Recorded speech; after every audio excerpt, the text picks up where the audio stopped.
volgende video gaan ek vir jou wys watter oefening ek doen om die jack uit te haal. So ek skiet nie 'n jack uit nie, ek draw 'n jack uit. So wat jy nodig het is 3 van hierdie disks.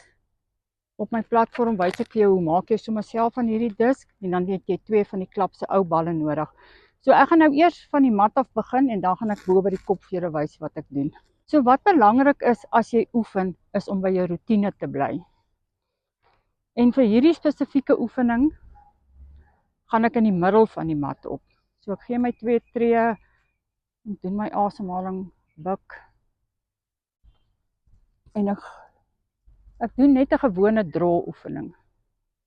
As ek die eerste keer 'n oefening doen, dan begin ek altyd op 'n kort kop, net om eers in oefening te kry. Ek doen 50 balle voorhand, rus 'n bietjie en dan 50 balle rughand.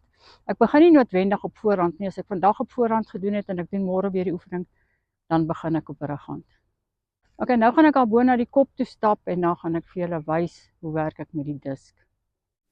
So net so na die 23 meter merk sit jy vir jou 3 disk in die grond. Die pinke is nou veronderstel om die jack te wees en dan skuins agter 'n meter agter sit jy vir jou ou bal en dit is waartoe jy draw. So jy moet in lyn met daai breinbal moet jy vir jou point of aim kry. Maar dan gaan jy deur die pink disk en draw vir die breinbal.